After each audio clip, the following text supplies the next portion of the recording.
Bismillahirrahmanirrahim.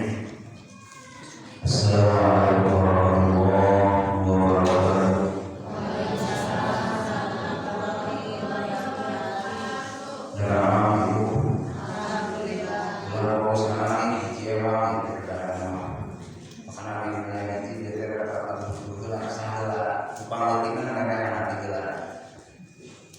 Assalamualaikum warahmatullahi wabarakatuh. Bismillahirrahmanirrahim. Alhamdulillahilladzi khalaqahu dengan khairi khalqihi wa ridha hatta na'buduhu bi ni'amihi fa min 'azimi sa'atihi la ta'rifu. Thumma salatu wa salamu alaihi ala nabi asyrafil khalaiqi Muhammadin wa alihi wa ashabihi ma asqalul Qur'an bil iqrar. Asyhadu an la ilaha illallah wahdahu la syarika lah wa asyhadu anna Muhammadan abduhu wa rasuluhu la nabiyya ba'dahu amma ba'd. Qala Allahu ta'ala fil Qur'anil karim a'udzu billahi minasyaitonir rajim. Bismillahirrahmanirrahim. Man yuridillahu an yahdiyahu yashrah sadrahu lil Islam wa man yurid an yudillahu yaj'al sadrahu dhayyiqan. Al-ayat sallallahu alaihi wa sallam rasulun nabiyul karim wa nahnu ala dzalika minasyahidin wa syakirin walhamdulillahi rabbil alamin. Wa Rasulullah sallallahu alaihi wasallam khairur Sulaiman bainal mali wal mulki wal ilmi fa'al ilma fa'atiyal mala wal mulka ikhtiyarihil ilma. Wa qala aydan khudur majlisi alimin afdal min salati alfi raka'atin wa ihadati alfi maridin wa ifai alfi zanatin. Al-hadis. Bismillahirrahmanirrahim. Masyaallah la yasudul khairu illallah. Bismillahirrahmanirrahim. Masyaallah la yasrifu su'a illallah. Bismillahirrahmanirrahim. Masyaallah wa ma bikum min nikmatin fa min Allah. Bismillahirrahmanirrahim. Masyaallah la hawla wa la quwwata illa billahil aliyyil aliyyil.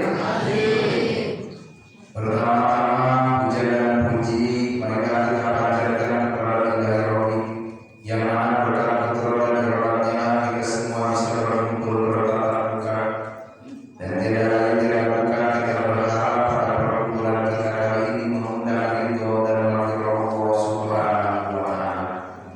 Tidak lupa pula salawat dan salam semoga selamanya dilimpah curahkan kepada baginda alam yakni Habibana wa Nabiyana wa Maulana Muhammad sallallahu alaihi wasallam.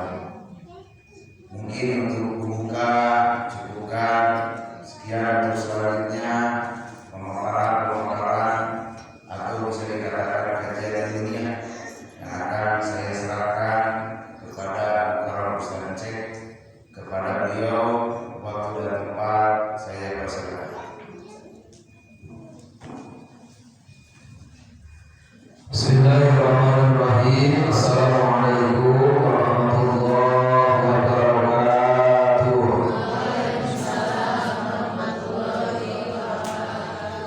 Ibu dan sadayana,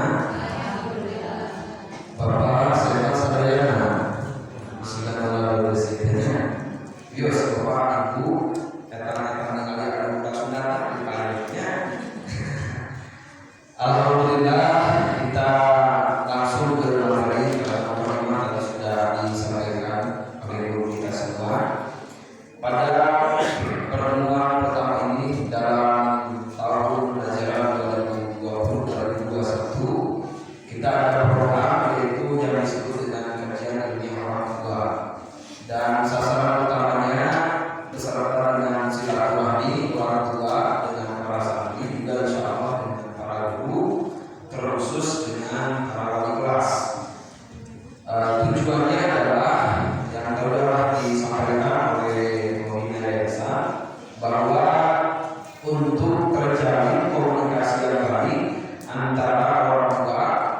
santri atau anak-anaknya juga dengan tim di lapangan, yaitu tim pelaksana di lapangan, yaitu di pesantren ataupun di sekolah. Nah, sesi pertama ini kita akan membahas beberapa hal secara umum. Kemudian nanti akan disampaikan oleh Pak Ustaz Agung juga materi yang menyangkut ini, berhubungan dengan ini. Kemudian nanti di sesi terakhir setelah kajian ini dipersilakan bagi orang tua santri semuanya bisa berkomunikasi dengan wali kelas khusus di sekolah. Insya Allah dengan terjalannya komunikasi yang baik, tentu tujuan pendidikan yang akan kita capai bisa terlaksana dan tercapai dengan baik. Tujuannya seperti itu. Mudah-mudahan dengan kajian seperti ini kita awali pengajiannya seperti sekarang ini. Mudah-mudahan nanti di bulan-bulan ke depan seperti yang sudah dilaksanakan pada tahun sebelumnya, kita akan mengundang pemateri dari luar. Akhirnya isi bosen, isi buku doai. Akhirnya pengalaman ayah pergi nama pasti isi bukunya. Baik, ibu bapak sekalian, sebelumnya para santri dan sanadiyah, untuk kita mulai kajian ini seperti yang biasa kita laksanakan sebelum ngaji, kita melakukan nadom tolakul ilmi. Maka nadom tolakul ilmi di sana sudah terpakai. Kita bisa tercapai cita-cita mendapatkan ilmu dan lain sebagainya, itu patokannya ke sana. Baik, bismillahirrahmanirrahim.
Dan semuanya kalau kita runtut ke atas, penciptaan manusia daripada penciptaan nurnya Rasulullah SAW itu sudah dibekali dengan agama Islam.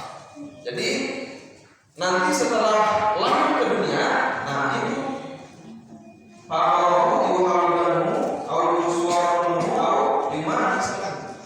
apakah nanti ke depan anak ini akan dijadikan seorang Yahudi, Nasrani atau Majusi atau mungkin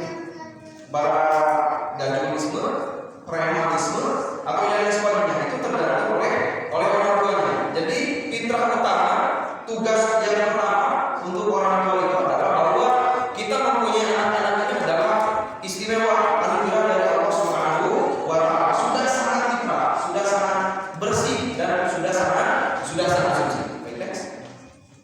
Nah, kemudian kita di Nurul Hikmah ini mempunyai motto berwawasan ulama, bermental ma'ruf dan berakhlak mulia.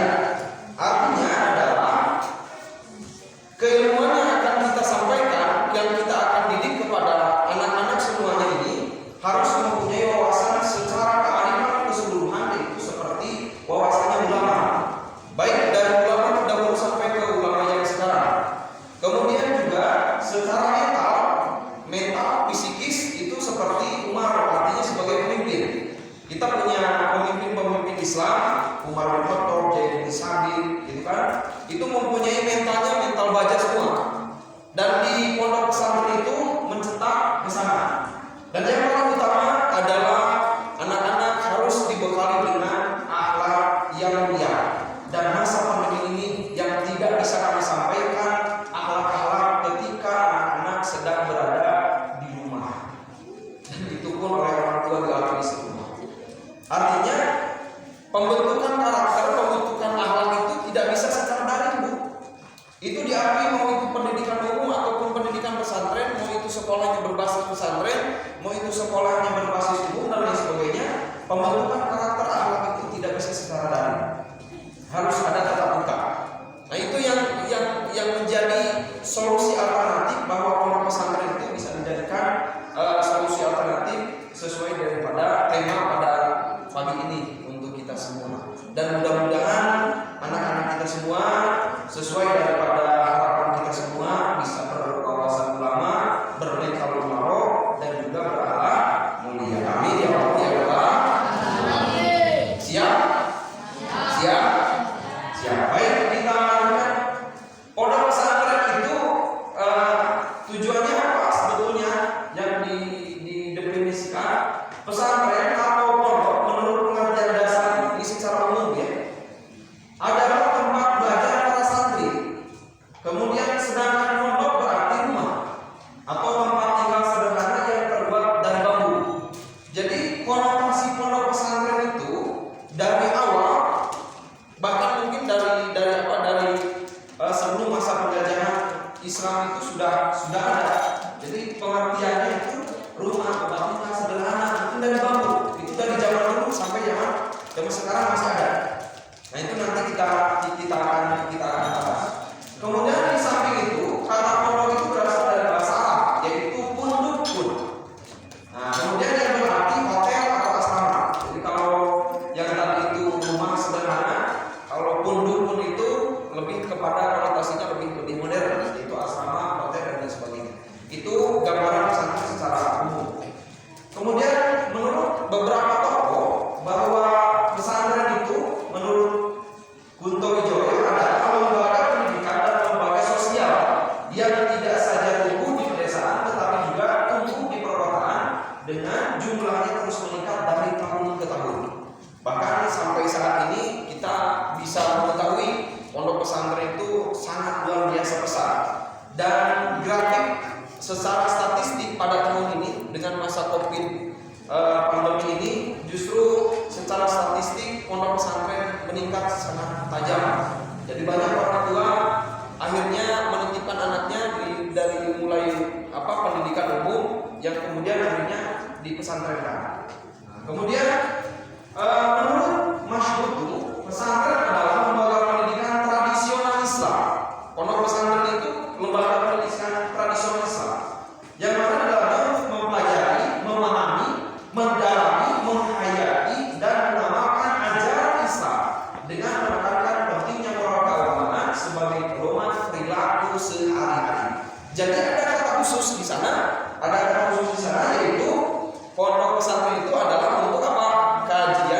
Islam atau agama Islam. Jadi rata-rata pondok pesantren itu ditujukan untuk memahami pendidikan agama Islam. Jadi pasti ke sana. Jadi kalau misalnya mencari pondok pesantren yang isinya adalah materi umum, itu salah besar. Karena dari pengertian awal saja bahwa pondok pesantren adalah untuk mengkaji, menghayati, memahami, mendalami semua materi tentang agama Islam. Kemudian seiringnya berjalan waktu, ada tipologi pondok pesantren, perubahan mindset orang. Kemudian dari perkembangan masyarakat, maka pendidikan pesantren baik di tempat, bentuk, kemudian substansi telah mengalami perubahan. Nah, pesantren tidak lagi sederhana. Yang tadi awal bahwa rumah biasa terbuat dari bambu dan lain sebagainya itu tidak sesederhana seperti itu. Kemudian apa yang digambarkan masyarakat, tetapi pesantren dapat mengalami perubahan sesuai dengan pertumbuhan dan perkembangan zaman. Nah ini akhirnya dari pondok pesantren ini kita berjalan terus. Tidak bisa anak-anak yang kita didik saat ini kita lakukan seperti mendidik bahwa saya seperti dulu di pondok pesantren. Saya menerapkan metodenya seperti Ustaz Agung waktu itu di pesantren. Tidak bisa. Jadi kalau boleh jujur ya, saya mungkin kurang lebih 10 tahun pesantren. Itu selama perjalanan pesantren tidak pernah ngomong kepada orang tua tidak betah, hilang sandal. Sudah tidak terhitung masalah yang kayak gitu mah. Tapi untuk saat ini tidak bisa. Kemudian kalau saya jujur Bu, saya tidur itu di atas karpet, bukan karpet, tikar yang putih yang buat mayat. Tahu yang seperti itu? Nah seperti itu. Jadi kalau mengalami agak empuk sedikit mungkin ya seperti menggunakan kasur Palembang. Entar Ustaz aku pernah alami enggak? Seperti kasur seperti ini, pakai risban, ranjang dan sebagainya. Alhamdulillah, saya tidak mengalami itu. Dari saya pesantren dari mulai tradisional yang artinya airnya yang dari sungai biasa, kemudian ditampung dalam satu bak, kemudian kiainya punya sawah, punya kebun. Jadi santri teh berangkat ke sawah, berangkat kebun, tani. Nah kalau lagi panen ibu ngabayangkeun semoto si kabayang geus kitu. Ya, santri ibunya berangkat ke sawah, kita panen, nah kita sendiri awal teh ngajaran. Ayeuna mau bisa selesai. Nah begitu, kalau sistem seperti ini mau dipakai diterapkan sampai saat ini kayaknya sulit. Nah makanya ada perubahan disesuaikan dengan apa. Nah kemudian di sistem pendidikan itu ada 3 hal yang erat kaitannya, yaitu kurikulumnya, kemudian metode pengajarannya dan tujuannya. Jadi pasti punya tujuan. Yang pertama kita punya tujuan. Tujuannya apa? Pesantren itu. Tujuan pesantren itu satu, mendidik santri agar menjadi seorang muslim yang bertakwa kepada Allah Subhanahu wa Ta'ala. Itu yang pertama. Dan itu yang paling utama. Menitipkan anak itu ke pesantren tujuannya adalah untuk bisa mendekatkan diri seorang muslim yang baik yang bertakwa kepada Allah Subhanahu wa Ta'ala. Yang kedua, mendidik santri agar menjadi manusia muslim dan ada mubalik yang tangguh, tabah dan handal. Oke, di sini disiapkan mentalnya, kemudian belajar mubaligina atau muhadasah atau juga setiap malam minggu muhadharah disebutnya komisi. Jadi itu disiapkan. Kemudian mendidik santri agar memperoleh kepribadian dan memperkembang semangat kebangsaan. Karena kenapa terlahir 22 Oktober kemarin, yaitu disebut dengan Hari Santri Nasional. Di Indonesia itu dalam sejarah tidak akan mungkin bisa berdiri tanpa ada perjuangan santri. Makanya santri harus tertanam rasa kebangsaannya, harus tertanam jiwa kenegaraannya. Makanya tetap di Ahli Sunnah wal Jamaah, pondok pesantren itu adalah dan negara itu adalah NKRI harga mati. Negara Kesatuan Republik Indonesia. Bukan tidak mau kita menegakkan khilafah. Ya, pengurusan diri seorang anak masih berikutnya nanti ada jawabannya khusus. Kemudian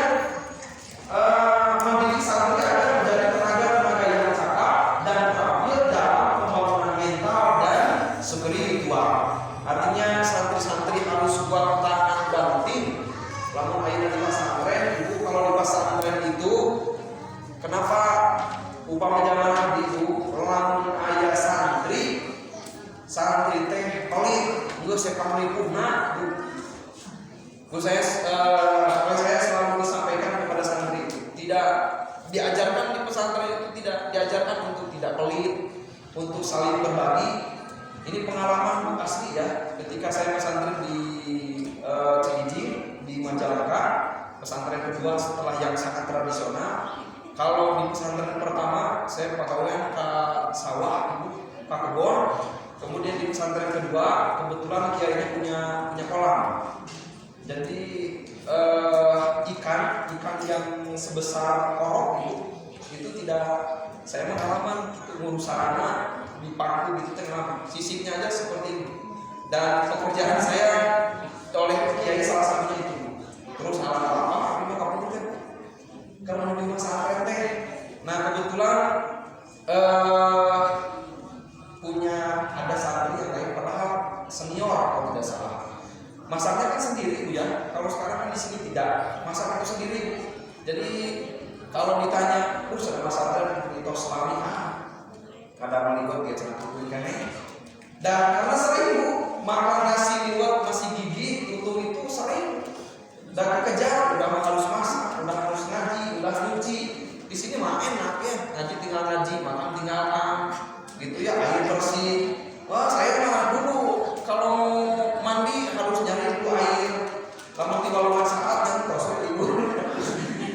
Saya pernah satu itu bukan apa yang menjelekkan ibunya, pengalaman sering disampaikan kepada para santri. Kebetulan itu teh masaknya pinter, jago dan rada pelit. Satu ketika ibu ngadama sambal goreng. Eta sambal goreng ibu teuleung atau disimpan di lemari. Di lemari doang mah. Atau dicirian urusan teh cerita tadi cerita segala udah segala naon. Sambal goreng teh pakai terasi. Ada sedikit. Ieu ka mana sambal gorengna cenah ibu. Eta tos dirinya teh pasti disuruh dari mana? Di lemari. Bu diacak-acak lemari digoyang-goyang. Atuh ieu teh sadaya teh. Naon kotor. Tadinya bu tulung merenang sadar ya ayeuna teh upamanya aya doang teh pasti bu berani. Nah itu di pesantren seperti itu diajarkan. Jadi mentalnya harus mental baja. Jadi karek-karek namanya dicibit ku babaturan nangis mah tuh sakitu mah tuh masih kene ieu nya. Nah artinya bahwa mentalnya harus sangat kuat. Kenapa? Karena di masyarakat itu lebih seperti itu Bu. Ketika kita datang di masyarakat itu lebih berat. Datang di masyarakat lebih berat lagi. Jangankan ke apa istilahnya ke tempat yang baru, kita saja pulang ke tempat ke kampung halaman sendiri, Bu, berat. Simpul itu kan pesantren Salafi nanti kita bahas ya. Dengan modern itu biasanya kental dengan pakaiannya jas, kemeja, dasi, pakai celana. Kadang pakai peci, kadang tidak. Orang gini. Seperti orang-orang kantoran. Kalau salah memang ya pakai peci, pakai koko, pakai sarung. Eta Bu datos biasa di pesantren, pantau lu pasar teh. Dongkap ka bumi, ibu teh yang saminggu teh menuju liburan. Aduh, cenah eta. Sadari. Gitu. Kira-kira. Jadi kalau kalian nanti santri pulang ke rumah pakai sarung biasa aja enggak apa-apa. Gitu kan. Kamu ayeuna mah pakai sarung bae dibabari. Aduh ya Allah. Nah itu Bu, dan itu kan lumayan kalau mental kita tidak kuat Bu, lumayan. Ya perjalanan kita. Yang terakhir mendidik santri agar dapat memberi bantuan untuk membantu dan meningkatkan kesejahteraan masyarakat dalam rangka usaha pembangunan Indonesia. Salah satunya adalah untuk membangun yaitu mental spiritual. Karena masyarakat nanti kita di rumah itu adalah tanggung jawab kita semua. Mencari ilmu itu hukumnya dua, fardu ain dan fardu kifayah. Ketika di kampung itu tidak ada yang berangkat pesantren, maka hukumnya menjadi fardu ain. Jadi para santri ini harus sangat berbangga yang bisa berangkat pesantren, yang mau ada niat ngaji ke pesantren. Ini adalah paku-pakunya kampung-kampung kalian. Kalau di kampung itu tidak ada yang berangkat pesantren, tidak ada yang berangkat ngaji, tidak ada yang mencari ilmu, maka satu kampung itu dosa semua. Nah, ketika ada satu orang nih, mana Habib, mana? Habib di luar.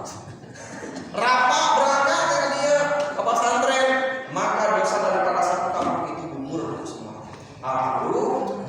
Makanya tanggung jawabnya lumayan. Jadi kalau di sini dididiknya sangat tegas, disiplin dan lain sebagainya, itu bukan untuk berleha-leha, untuk mencetak kalian mentalnya kuat, berdisiplin baik, sebagainya.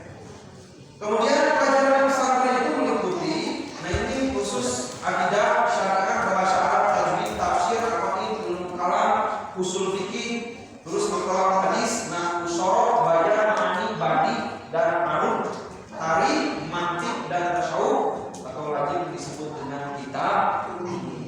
Jadi ibu masa antara 1 tahun 2 tahun makaras. Dia nanti ngomong lagi, kamu ayah nanti dia di rumah 5 ibu ngajarnya. Maka ini masih dasar umum sadaya. Itu namanya bacaan dulu. Itunya fikihna, tacan dikadituna, ayeuna we ku sakola lieur cenah kunaon ku matematika, ku IPA. Emang agama ngapalkeun unggul seueur itu.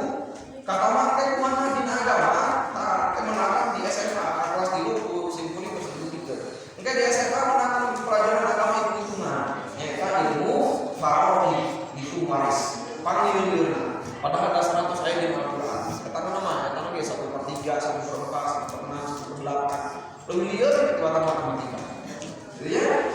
Nah, kemudian suasana pesantren ini mencerminkan kedisiplinan, rasa sosial, kemandirian, ibadah dengan tertib dan sebagainya. Nah, itu mencetak untuk kesana. Para santri dan para santria dicetak untuk kesana, untuk bisa mandiri, disiplin, rasa sosialnya tinggi. Makanya hampir rata-rata, kemudian juga di sini itu seperti mencuci itu harus sendiri dulu, itu ya, jangan enaknya dulu pakai wati dan lain sebagainya. Ada pesantren yang sudah menyediakan juga dengan profilnya dan lain sebagainya banyak. Tapi kita mencetak para santri dan santria ini khusus dulu untuk bisa mandiri, begitu. Kemudian metode pengajaran yang kebanyakan digunakan adalah metode botom dan sorogan. Ini lebih kepada pondok pesantren salafi, ya, pondok pesantren salafi. Coba kita samakan persepsi kita, apakah sama? Tidak. Bahwa faktor-faktor penyebab orang memilih pesantren adalah sebagai alternatif adalah satu, keberadaan sistem pondoknya. Pendidik dapat melakukan tuntutan dan pengawasan secara langsung.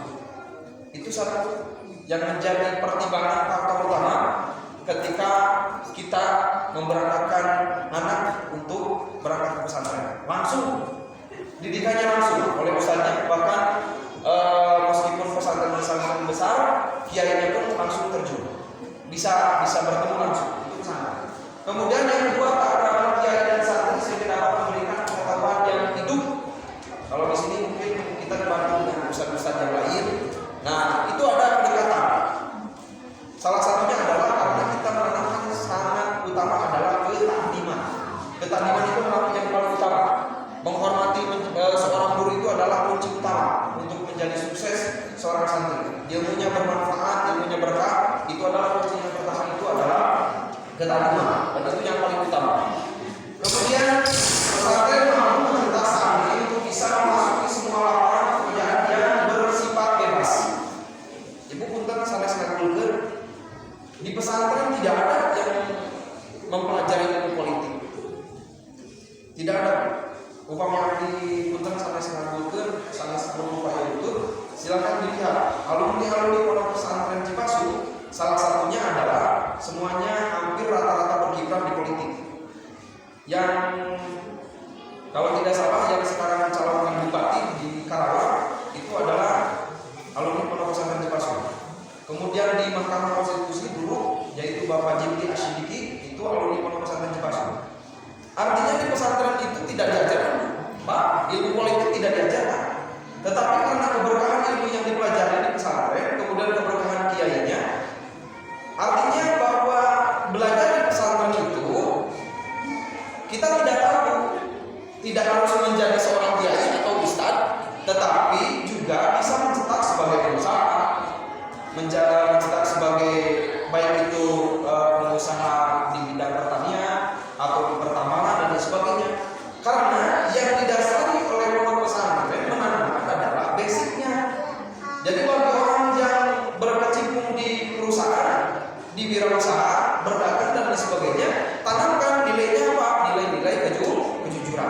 ditanamkan itu. Makanya akan siap untuk bersaing.